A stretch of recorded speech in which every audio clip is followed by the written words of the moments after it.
Welcome. This week's show with Jane Dunnewold is sponsored by Avlia Mediterranean Folk Embroidery. One of the fun things that designer Krista West has going on these days is her pomegranate collection. And she is now up to 6 designs. These are PDF downloads, and they're only $5.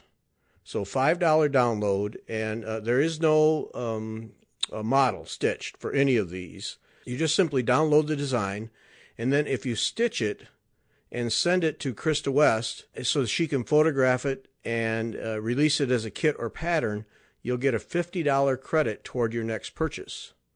You also get your embroidery back, which is kind of a neat thing. But so you get a $5 download. You get to do the stitching and enjoy a really great design. And then if you send it in and let her photograph it and use it on the cover of a kit or pattern, $50 credit. So check those out. They're really great designs, all 6 of them, and you'll enjoy stitching them. And then also, Krista has 6 new designs. Miriam's Garden, which is a beautiful border design based on a 17th century Ionian Islands textile.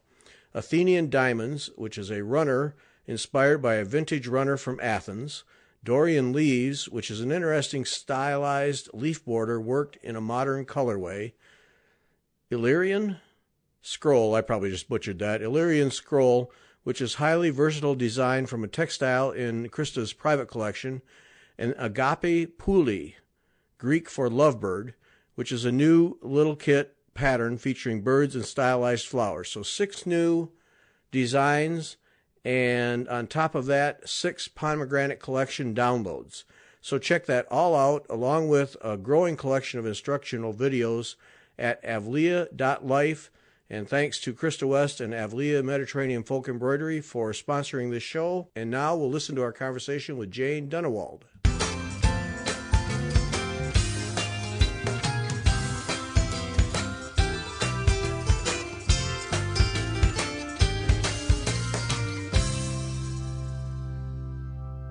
Welcome back. I'm Gary Parr. And I'm Beth Ellicott.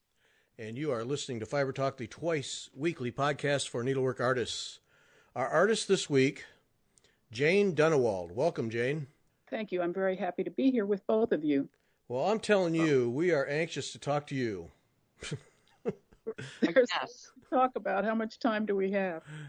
We need 3 hours. Okay. So we may take a bathroom break in the middle, but no.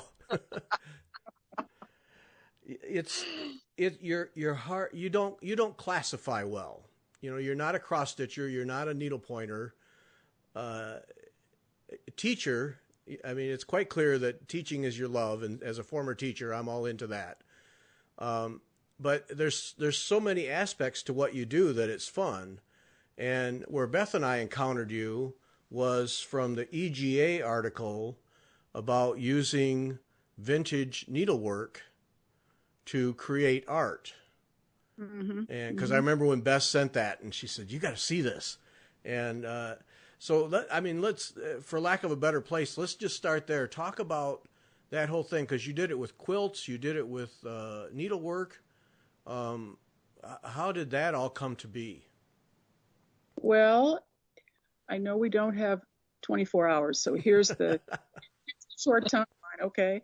So I was raised by women who did all kinds of creative textile things. And my grandmother used to tell me that my favorite thing when I was 5 was to go to her house and play with the pins and the buttons. And I would say, could I play with the pims and buttons? And she'd get out the button jar, and it kept me occupied for hours. So I have this whole needlework textile thing in my blood from an early age. And when I was in college, I embroidered, taught myself to embroider to pass the time when I didn't want to study. And then I was fortunate to go out to the East Coast to go to graduate school, which I did not do. Instead, I signed up to go out to Nantucket Island in order to study with Eva Wilson. Oh, my. So I studied with Eva Wilson for 2 weeks on Nantucket Island. I was totally a fish out of water, literally. I was the youngest person in the class by probably 20 years at least. But it was life-changing, and I totally flipped, and I loved embroidery, and I set out to learn every kind of embroidery that I could possibly do. So I preface talking about the Inspired by the Masters series because I want anyone who's listening to this to know I have a great deal of respect for what it takes in order to create art using needle and thread.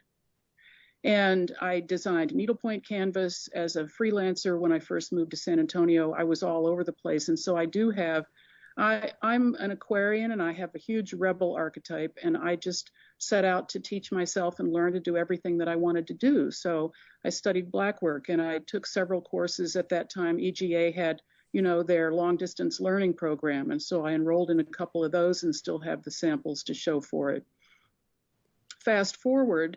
I'm gonna stop you right there because I got to back up. You went east to go to college and ended up with Eva Wilson. What did the parents have to say about that? At that point, I was paying my own way, so it didn't really matter what I thought did. Okay, all right. I have a BA in psychology and religion, and I was going to go to divinity school, and that's why I went out to Boston. And then I had a change of heart, realized I was doing that mainly because it would have pleased my father, who was a pastor. But needlework just totally grabbed me. And then when I saved all summer to go and study with Eva Wilson, I was waiting tables at the time. And that was life-changing. And then the most fabulous thing happened. The guy I had pursued, or, it was kind of mutual, another reason to go to Boston, won a job with the San Antonio Symphony, and we moved to San Antonio. And the real highlight was then I was able to study with Willana Bristow.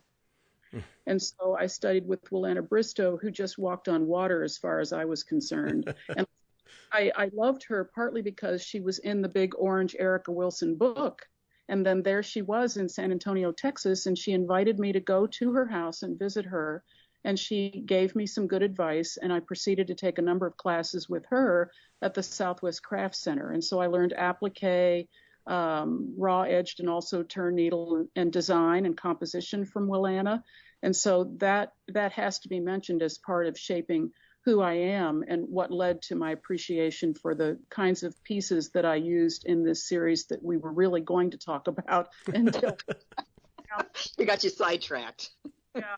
Well, you have to know that really, because here. So I was collecting all kinds of vintage needlework, embroideries, crewel, anything I could find, needlepoint, and also quilted pieces, because I had been to a Matisse show and I loved color, and I was inspired to actually start thinking about making these still life pieces that would pay homage to the artists who had made the pieces that I was incorporating, because often when I was finding them, they were at thrift stores for almost no money.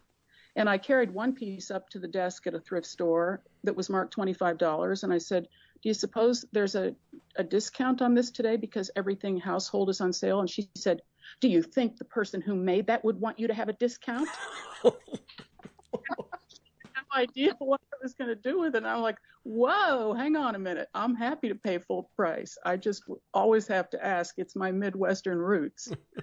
So I knew that there were people who would bristle if they didn't understand what my intention was. And my intention, which is I'm very proud of the 15 pieces in this particular series that was featured in the magazine, because it is it represents almost every kind of needlework, eagle lachkoi, all kinds of sort of odd things that fall under the same sort of heading of needlework. And I rescued a lot of them, and I revived some of them. And when I had to do, a little operation and cut out the good parts, I could do it. But it all came together in a way that was really very satisfying and fun for me to do. And in doing that, do you introduce your own needlework along the way as part of the thing, or were you just building this from the different pieces? Well, Gary, the main body of my professional career has been to teach surface design, which is dyeing and painting and screen printing and gold leaf. And, I know how to do 50 things that are considered surface design that are basically wet techniques. So my process really incorporated an awful lot of those techniques as ways of bridging visually the pieces that I was rescuing and incorporating into a particular composition. But then the way I finished them, they were all mounted on silk noil that I painted and dyed and printed, etc. But then in addition to that, when they were getting close to being completed, I used an embellishing machine, and I literally outlined most of the shapes and most of the elements that I had already fused and stitched onto the surface, using either probably like a number 8 or number 10 pearl cotton sometimes, and sometimes silk thread about that same equivalent.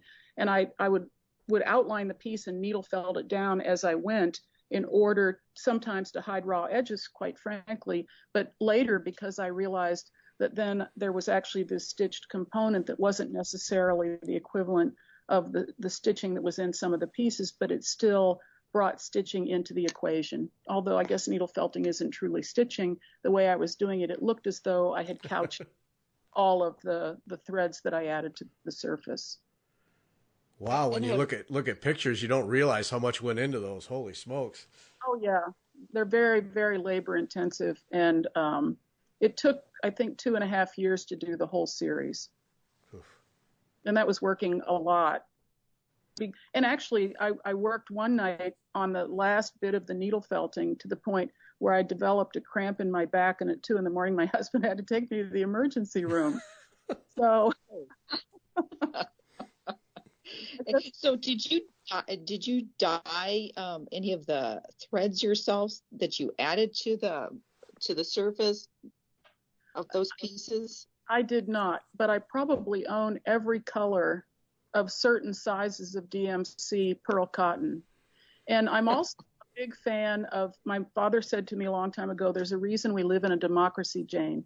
And one of the reasons we live in a democracy is so I can pay other people who are dyeing.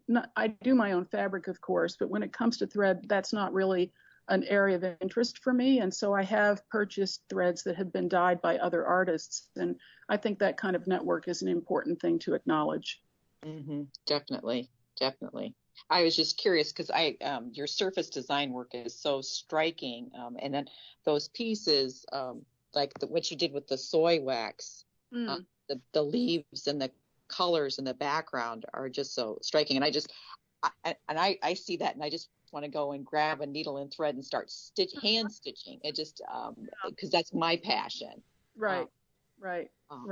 And I do have students who make backgrounds, not like mine, of course, but use the soy wax crayons and the other things that I teach them how to use, and then they completely stitch over the whole thing. And it's just so incredible what people are doing. So I totally empathetic with your impulse to want to do that. And I have another question for you, because I rescue old vintage pieces, but what do you do to get the smell out of some of them? Or do you check that beforehand?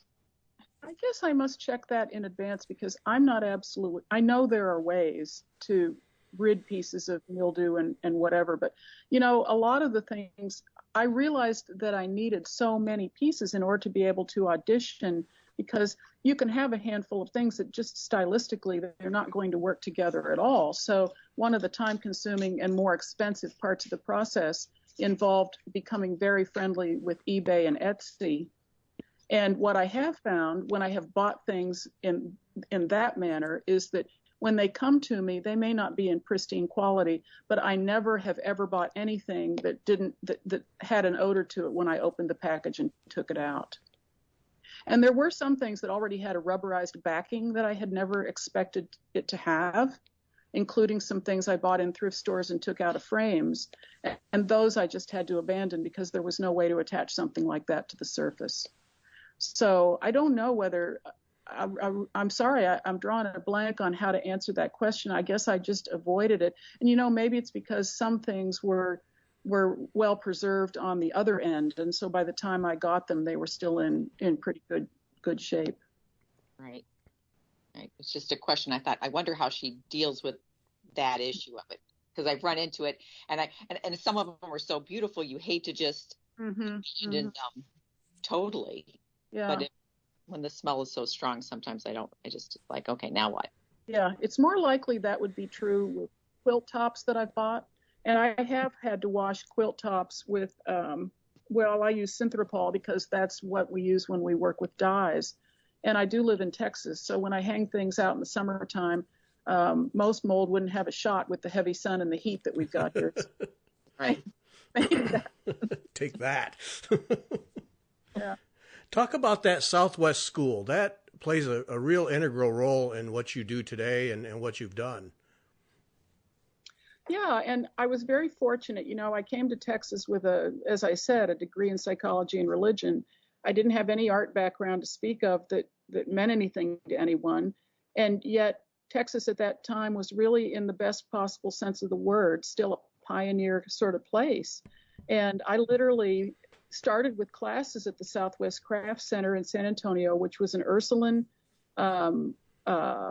sisters convent originally that had fallen into disrepair, beautiful French provincial architecture, and a trio or a number of women with great intentions and deep pockets picked up this property on the San Antonio Riverwalk and started gradually to transform it. Now they even have a BA program there. They did not have that program when I was there, but they turned it into a community art school.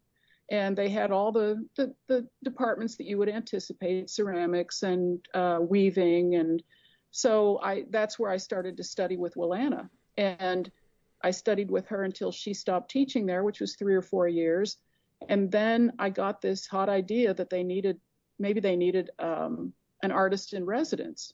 So I went down and sort of, in my nice, polite Midwestern way, badgered the director, and he gave who was the head of the weaving department and kind of an iconic weaver in the state of Texas. So I learned a lot from her, although I never have been interested in weaving. But because there was a gap, there weren't any painting or dyeing or stamping. There were no classes like that. So she encouraged me to develop a couple of short classes, and that's how I started teaching there. And then fast forward 4 years, and I'd been married, and my marriage had fallen apart, and I kept thinking, I've lived my life according to what other people thought I should do, and this obviously isn't working out. So I went back down to the craft center, and I went to the new director there, and I said, do you know about this thing called surface design? It's really popular. It's very hot. This was like 1989. And you need a department here, and I'm just the person to set it up for you. And he was skeptical, so I went back every week for 3 or 4, maybe 5 weeks. Finally, he said to me, all right, I've had enough of you. I'll hire you. Here's where here are the keys. It's a junk room right now. You clear it out and get it ready for classes on June 1st. This was March. So by gosh, I did. And I started, and I was teaching 3 classes the summer semester. And the first time I taught the surface design class, I had never taught it before. And we did things like marbling and dyeing. And I was setting up the marbling pan. And one of the students said to me, have you ever done this before? And I said, well, of course I have. But I didn't tell her I had done it the night before. And then because of that, I started to say to my students, look, I don't know everything. I'll admit it. But I'm a quick study, and I know anybody who walks through the door here has knowledge to share. And so I want to encourage you to share what you know about anything that we're studying, because the knowledge base will grow for everybody that way, which took a lot of courage for me, being a firstborn and needing to admit that I did not know everything. But it set a tone of sharing and camaraderie in the department, which eventually, by the time I left 10 years later, there were 12 people teaching in the department as freelance instructors, and I was running a program that had grown obviously quite substantially.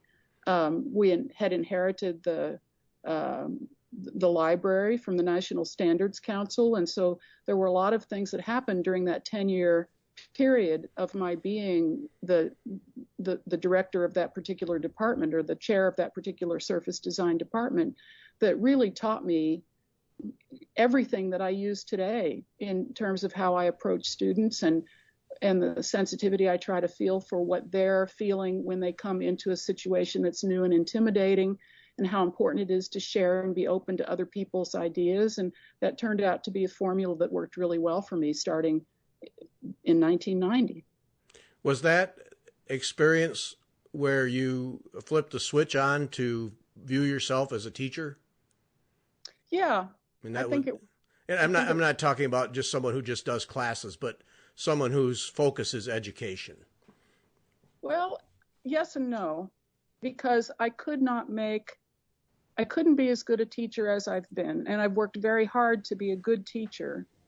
I couldn't have been that kind of teacher if I didn't love my art and need to be immersed in making, because that's the equivalent of therapy for me. Mm-hmm. I don't go and sit and talk my problems out anymore. I just get in the studio and make things.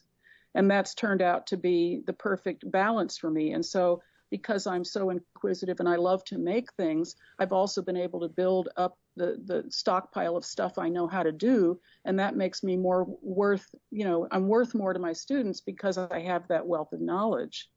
So I think the two go hand in hand, really, at least for me. Now, these days, you've done so many techniques, and the botanical prints that you're doing, these, at least it looks like they're more recent efforts for you. All of this, I guess surface design is the foundation for all of this, but you have tried all different manner of putting things on a surface. And do you focus on one thing, or is it just what can I do if I try this? When I was at the Craft Center, I recognized that if I wanted to support my daughter as a single mother without child support, if I needed to take care of her and have any sort of stability, that I needed to focus and not be a Jane of all trades. And so that's when I decided that surface design would be the thing that I focused on. And so then I set out to learn how to do as many things as I could learn to do on as many surfaces, frankly. I used to teach a class that was surface design for hard surfaces, and we made lamps and we did tiles and we did all kinds of stuff. So that's led to, in an odd way, it's filled up my toolbox with lots of different things that I know how to do. And I just lost track of what your original question was. Well, it's just when you focus on a technique, and clearly you don't. It's what can I put on a surface, and you don't care what the surface is. Well, that's true, but I guess it does happen in units. And so when I was working, for example, on the Inspired by the Masters series, that 2.5 years, I was really focused on the needlework and the process that I had. And before that, complex cloth was my process. And I spent almost 20 years focused on complex cloth as a surface that was dyed and then printed and layered, and how many layers could I get on it, and what different techniques could I use in order to produce beautiful lengths of cloth that would be considered art in and of themselves, that wouldn't necessarily ever be cut up. So, and then when I got to botanical printing, I was enamored of botanical printing. Not long after the Inspired by the Masters series came to a natural conclusion for me. And then I just set out to learn everything I could figure out about botanical printing and how to incorporate what I already knew about surface design, because I couldn't really bring anything new to the botanical printing world, because there are people doing amazing, incredible stuff who got there long before I did. Mm-hmm. But everybody poo-pooed whether typical surface design or traditional surface design techniques had a place in the botanical printing world, because they saw them as unnatural somehow.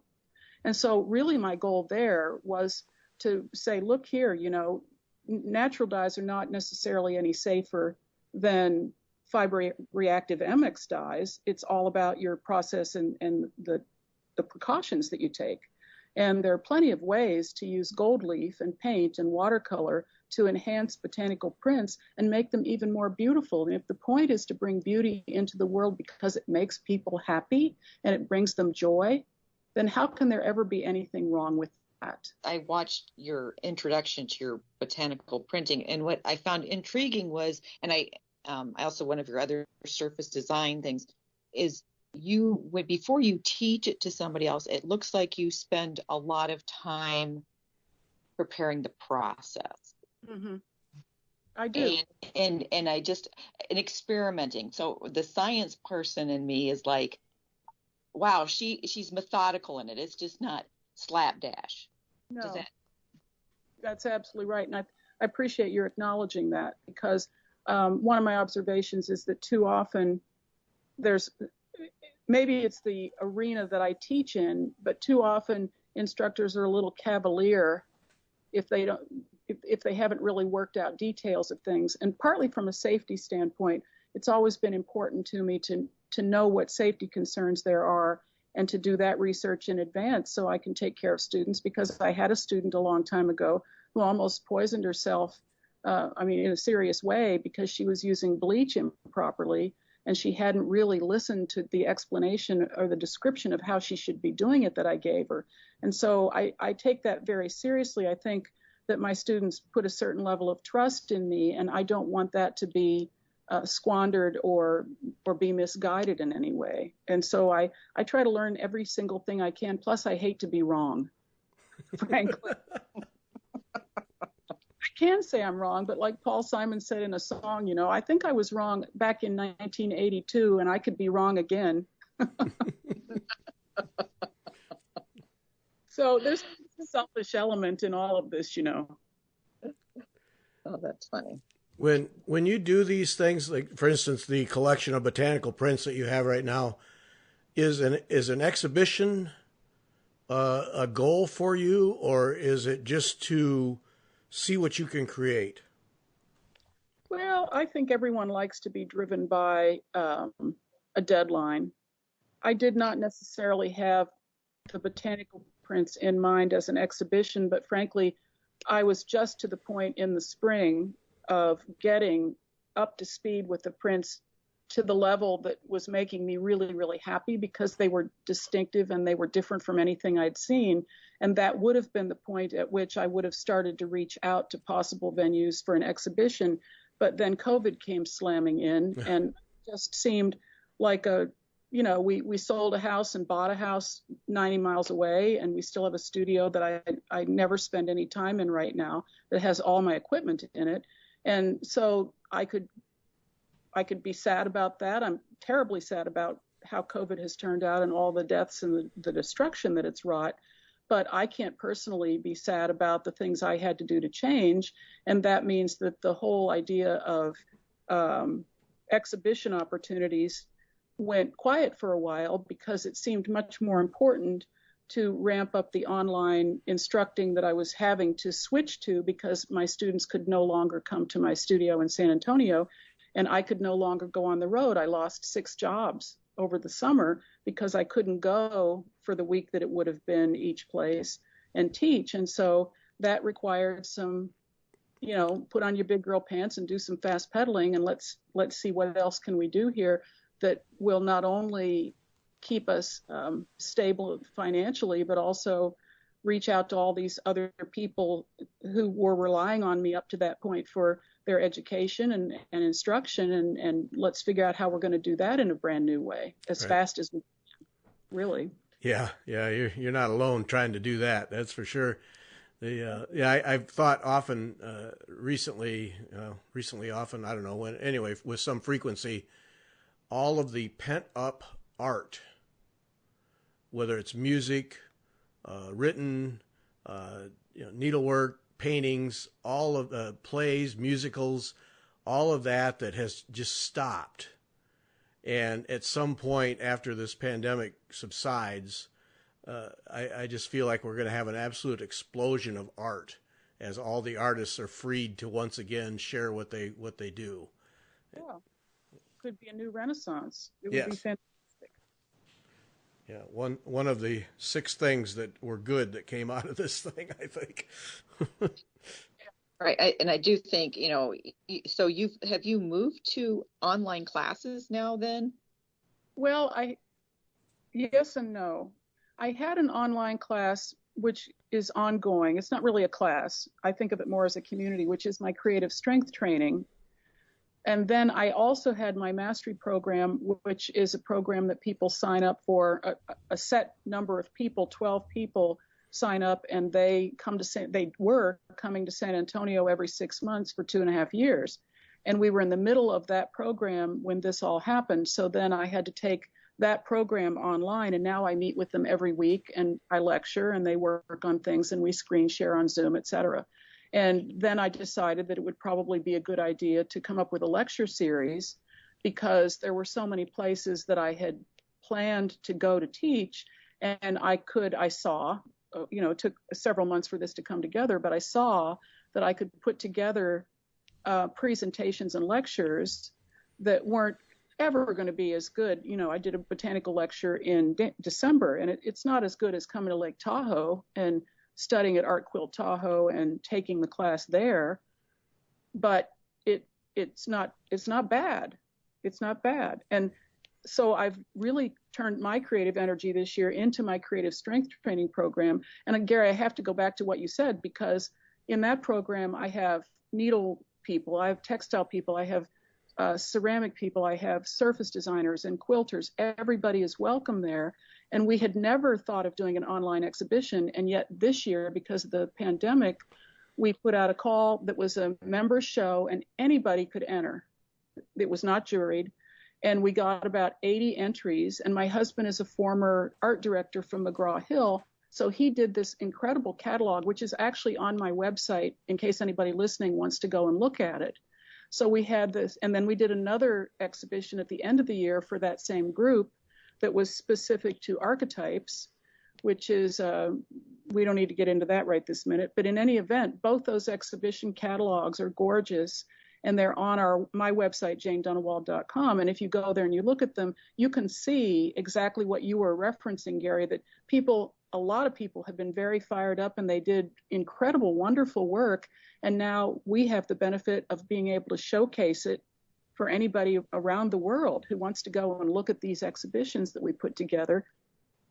And I'm really proud of that, because I think that's a good example of rising to the occasion and giving people an opportunity to share their work with the public, because they were losing opportunities to show in the same way that I was losing opportunities to show. Right. Yeah, it's we're gonna find some pluses. That's one of them, I think, that will come out of this. It's just an unfortunate way to have to get there. Yeah, it really is. The creative strength training, that's where I got locked in doing research for you. And I'm gonna say this, and it's gonna come out wrong because it's a male and a female world, and I won't say it right, and I'll make people mad, but that won't be the first time. And we've talked about this in some podcasts. And I just simply describe it as a lack of confidence that I see in women, and maybe some men, but mainly in women when it comes to needlework, in terms of wanting to be creative, try their own thing, vary from the pattern, stretch a little bit, those kinds of things. And when I started studying that creative strength training and reading what you're doing there, that seemed to really speak to that. Is that part of of how you view it? Is that maybe it's not even a thing, and maybe it's just something in my head, but it seems like that creative strength training concept and program really focuses on and helps people drive a willingness and ability, gives them tools to expand their creativity, to reach out when maybe they wouldn't normally have. Yeah, that's absolutely right. That's the whole goal. Okay, well then we're all done then. Okay. No. No. Hang on a minute. Because, I've got two observations that I think are apropos especially to your audience. One is that a lot of us including me, came to the level of wherever we are in creating whatever we create. And in this world, I think it's mainly needlework and textiles, but I know that that's broad. And we have had certain kinds of instruction, but we haven't had the kind of curriculum sometimes. And maybe even when we have, maybe you're right. Maybe it is more a female thing, although I don't think so from having had my handful of male students. I think that maybe it's the culture that we live in where we're just sometimes a little shy about making changes, altering a plan, picking different colors, trying something using a technique that's different from what we were taught. Or, Mariska Karatz, have I got her name right? When she came into the embroidery world in the 60s, she completely transformed needlework and embroidery into stitchery, quote unquote. And I think, although I love traditional needle arts, I think it was great for someone like that to come into the needlework world and really stretch what people thought of as good. And that made me realize. And so partly we're dealing with a confidence issue. You're right, that sometimes we are not bold enough and we don't have enough belief in ourselves to venture out and try to put our own spin on what we're making. And so then our satisfaction with what we make sometimes falls short. And creative strength training is meant to help literally strengthen your sense of self as an artist and creative person so that you can take advantage of all the wealth of information that's inside of you to create your own work, which is distinctive and not necessarily, and somebody might get mad at me for this, but so it's no longer completing a kit in the way that I learned to embroider. I learned to embroider by completing kits.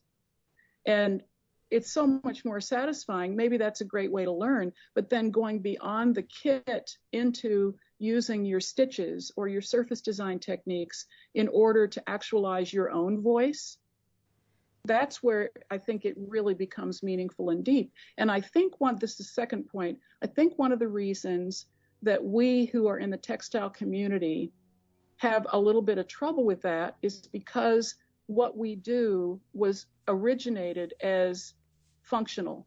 So there was a good reason the stitches needed to be 12 to the inch in quilting. There was a good reason that white work had to be done a particular way so that people could actually wear the garments.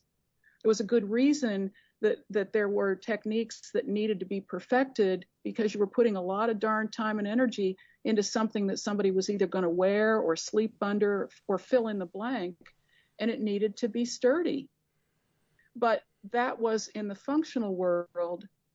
And when we start to look at textile techniques and processes as art, then we're no longer in the functional world. And when we're no longer in the functional world, then we don't have to necessarily have 12 stitches to the inch. We can take the stitches all over the place.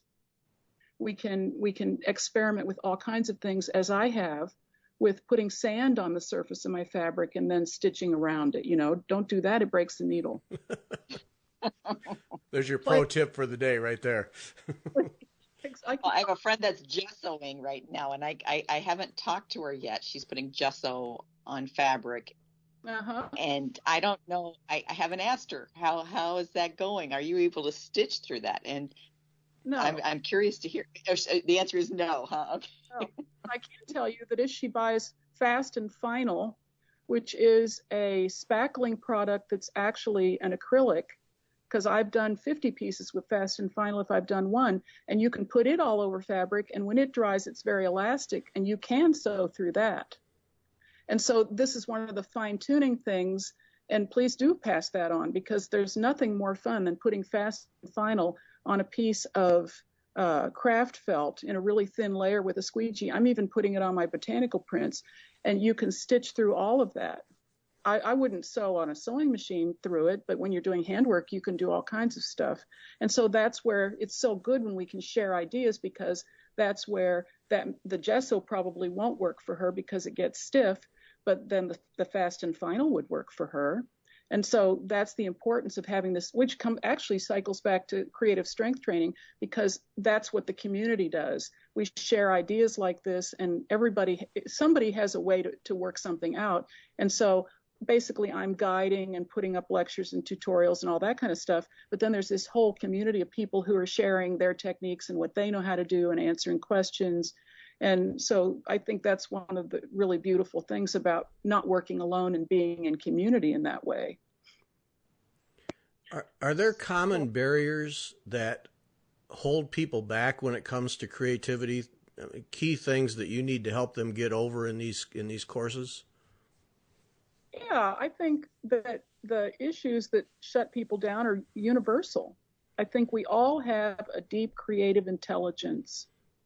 And a lot of the time that is conditioned out of us, either deliberately or it's just it's just what happens as you grow up. children all have a deep creative intelligence. And the deep creative intelligence is always in there. So it's just a matter of getting back to it. So one of the things that I talk about in the book, and one of the things that we talk about in the online program, is the fact that we all have inner critics, and I call it the committee. The committee is the people that you either begin to see in your mind's eye, or you hear their voices, and they're the ones that say, well, we never did it like that before, or, well, that's never going to work, or you can't make a living as an artist. You better go to secretarial school, that kind of stuff. And so I think everybody, it's just human nature to have those voices inside our head, and then to have to learn how to deal with them, because they really come back to the self-critic. And then we have to recognize that you're not born into this world believing that you're a failure creatively. That has to be a lesson that you learned somewhere along the way. And so what we have to do is unlearn that lesson. And the best way to do it, in my opinion, is through practice. And practice means going ahead and trying things without desiring an outcome, so that you can just get into the groove of returning to your playful child nature. And then we have issues like what happens if you get stuck and you think your creativity is never going to come back. There are ways to deal with that. There are ways to deal with every single boulder that we put in the path of our creativity.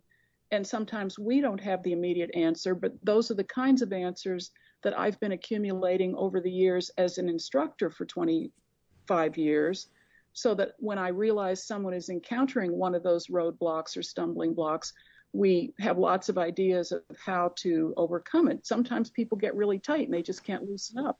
I one time had a student stand at the window of the third floor of the studio where I was at that point and throw a bag of oranges out the window as hard as she could throw them.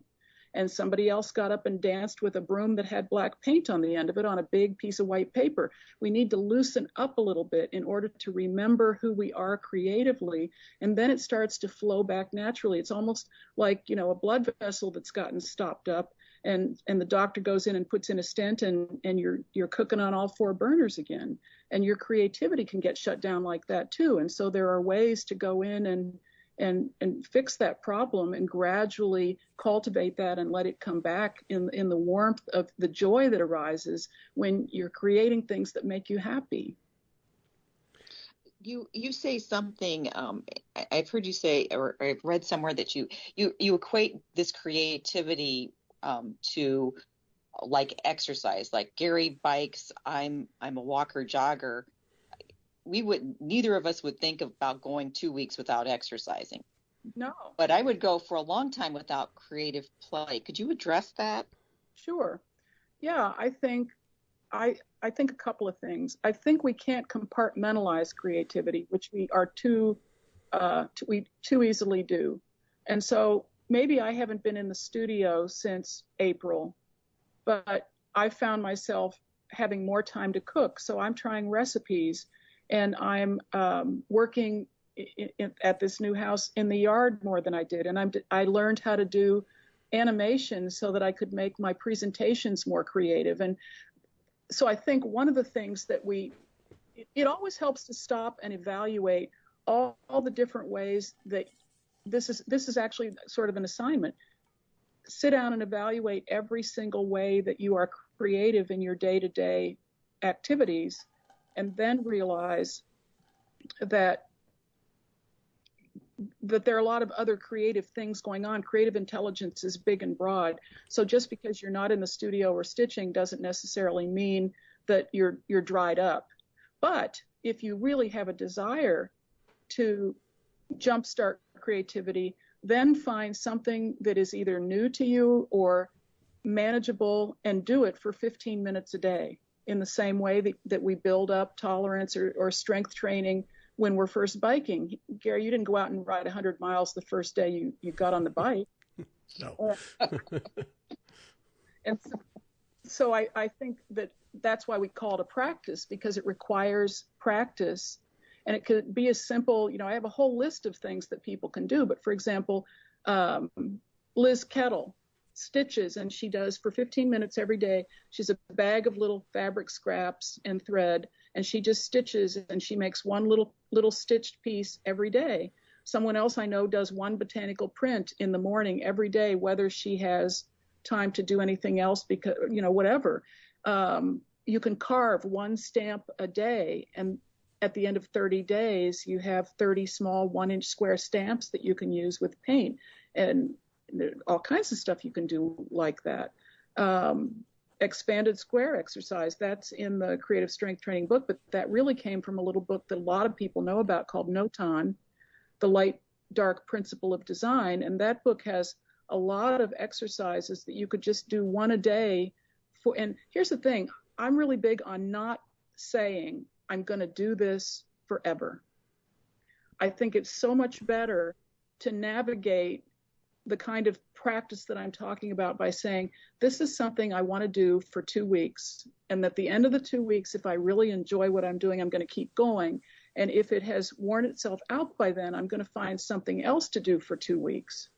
And set small goals that can be easily accomplished instead of thinking like, oh, I'm going to journal. I'm going to start journaling. People start journaling and then they fall off after 6 weeks and they feel like failures.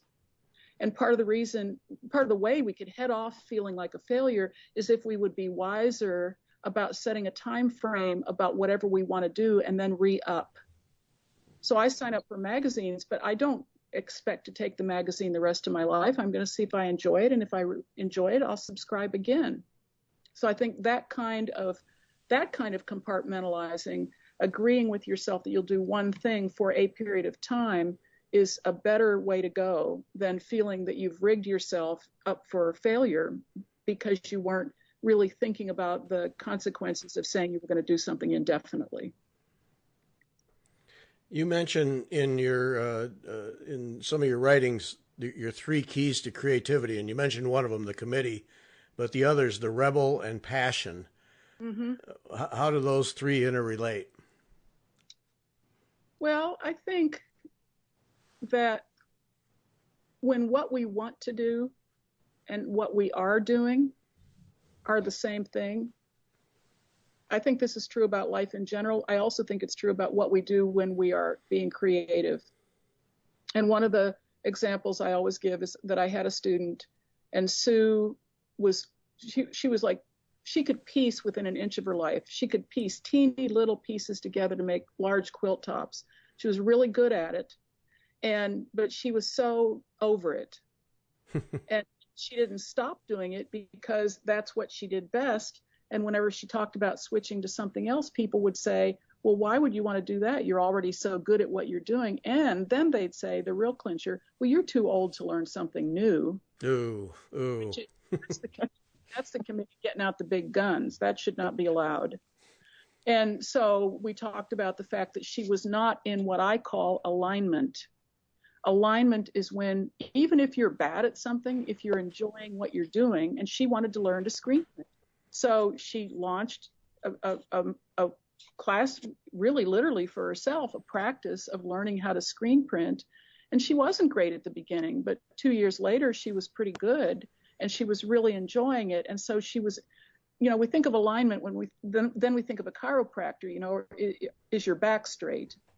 But what we're really talking about in this particular version of alignment is whether the way you spend your time during the day, at least the negotiable time that you have, which is the time when you can choose what you're going to do. We all have non-negotiable time of stuff we have to do. But when we have negotiable time and we spend it doing things that please us or satisfy us or we're learning, then we're in alignment. And then we're happier in the work that we do. And that means sometimes in order to achieve what I'm describing, we have to activate a little rebel energy. And the rebel energy has been tamped down because we live in, let's face it, we're a tribe. We live with other human beings. It's important to socialize and learn to get along, or you have a huge mess on your hands. And so that rebel has been mainly tamped down, but we can pull up a little bit of that rebel energy to realize that life is short, and that when we have negotiable time, we should be able to spend it doing whatever we want to do. And sometimes we have to really work to cultivate that rebel, and talking about it with other people who are on that same path of cultivating the rebel and figuring out whether they're in alignment and dealing with the committee. Those things are all really related to actualizing a creative life that is bringing you joy and it is also satisfying in lots of different ways. People that have gone through this creative strength training, read the book, you've interacted with, do you see it changing their lives beyond whatever passion they have, needlework, painting, whatever? Do you see it affecting their regular everyday lives too? Yeah, I do. I had a student in 2018 from Australia, and she was very creative, great quilt maker, and participated actively. And at the end of the year, she said, Jane, what I've decided, I've always wanted to go to law school, and I've applied to law school, and I'm starting in January. And she was 62 years old. And she said, I could never have had the belief in myself to do this if I hadn't worked in creative strength training. Mm-hmm. I know some who got out of a bad marriage, which, there are elephants in the room that we don't like to talk about. But I've had people, that's an example, a woman who screwed up her courage and she got out of a bad marriage, and that was 2 years ago, and she's still with me in the program, and she's doing the most sensitive, beautiful work, and it's just such a thrill to see that happen. And I hear stories like that, especially in December when the program kind of, it's the re-upping thing. People always re-up in January. And so in December, it's unusual at all to hear these stories from people who have felt as though it literally changed their lives. Someone wrote to me and she said, my mother-in-law has bullied me for 30 years. And this year I finally had the courage to say gently to her, I really don't like it when you talk to me that way. And she said she looked completely shocked, and her whole attitude toward me has changed. So this is not therapy at all, but it is harboring or harnessing inner creative energy. And when we start with our artwork and we start feeling more capable in that realm, it can't help but start to ripple out into the rest of our lives. I mean, it's completely changed my life. And so I'm living proof, having risen out of a bankruptcy and a divorce, in 1980, about that same time I was at the Craft Center. And the hard lessons that come from life experience. Everybody gets kicked to the curb occasionally. And when we have our creative intelligence to support us, and we have the beauty of whatever we're making and the fulfillment of that creative process to cling to, in addition to the people who love us, it can really be a life raft that we need. And so I see it as a sacred act, really, working with people in the way that I try to work, which might sound hokey or phony to some people, but I realize how powerful it can be. To be an artist is a huge, huge privilege. And I love your mantra, your bullet point mantra. Is that something you just put together, picked up from someone else? What is it? Stay in the present time, seek only the truth, surrender your will to God. Love is the only real power. Honor thyself, honor one another, and all is one. Where'd that come from? Well, I'm a fan of Caroline Myss. Her last name is spelled Myss. And in 2002, she wrote a book called Sacred Contracts.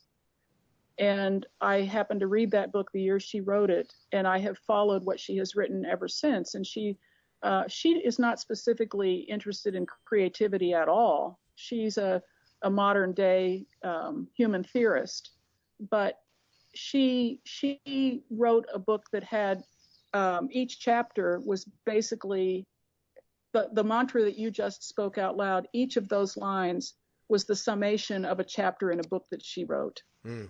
And so that was what I distilled what she had written into for myself, because it began to take it didn't replace prayer, but it began to play an important role in centering and beginning my studio day and beginning my teaching day, et cetera. Because when you remember those 7 points, all I can say is that it led me to become a more compassionate person in an overall sense. And I don't think compassion is ever wasted in the classroom. And you have, it's interesting when I see that, and then obviously religion part of your foundation, but then also your list of books that have changed your life. You really have you really operate from a foundation of deep thought and analysis, I guess, of where you're at and where you're headed. I do. I think there have been any number of wisdom masters in the world before me. And I guess it's just, I know in the past, my college roommate, we're still really close friends. She said, "Do you realize how intense you are? You scare people." and so I've tried to tone that down, but I take all of this really seriously because I see how it can change lives. And I did not come to the place where I am today without a lot of without a lot of work and reflection. And I don't ever expect other people to want to focus on things in quite the same way that I do, but I know it's the best strategy for me personally. And then if I can turn that into something that I can give back, I try to. Well, it's it comes through in all of your writings and just throughout your website. It's neat to see. It really is. Yeah. Thank you. The creativity, your personal creativity, are you one of those that has a mental list of things you can't wait to try as soon as you get a spare minute, or is that something that doesn't come as easily to you? Oh no. I try to be sympathetic when people just can't get ideas. I think that's just like something's been slightly turned off and there's a way to turn that back on, but that has never been my problem. I wake up and I always have way more ideas than I'm ever going to be able to accomplish. Right now, I'm afraid that I have more ideas than I can accomplish in my lifetime. And we sit in the morning, our routine is to sit, my husband and I, and for about 45 minutes and drink a cup of coffee. I drink hot lemon water and we talk about the day. And sometimes he looks at me and says, "I'm already exhausted." And, I don't care. Caroline May said it best. She said, why, she said, this is her personally, and so this is only me personally. I don't really see any reason to pamper myself or try and take it easy, because I would rather reach the finish line totally worn out and exhausted. And so that's just my strategy. We just work, and it's all fun. So, what is Sunday? What is Saturday? There isn't really a weekend in my life, but it doesn't matter because everything we're doing, except for my granddaughter comes now once a week in the morning, and that's my church. And the rest of the time we're projects. We love projects and we're working on things all the time. And that's just great. And I can hardly wait to share what I come up with other people, and they seem to be responding. And so it's a beautiful circle. Sounds like you're having a great time with life. That's wonderful. Yep. Well, it's tragic and it's terrible, and we've lost people. I personally have lost people to COVID. I just heard about another one this morning. My mother's 90 years old and health challenged, and so these are the stages of life that are just brutal to deal with. And yet, Khalil Gibran said, "Your joy is your sorrow unmasked." And I think every day we're all facing some amount of joy and some amount of sorrow, and we just have to get up each day and say a prayer, say the mantra, and see where it goes and stay in present time. And so, I'm really not very philosophical in deep ways, but that's the best approach I've got. Jane, a real treat to talk with you. Thanks so much. We were anxious to have this conversation, and really, really a special hour. Thank you very much. Oh, Gary. Yeah, thank you, Jane. It was a delight to talk to both of you. Thank you for inviting me. It was a pleasure. All right. And thanks to everybody for listening.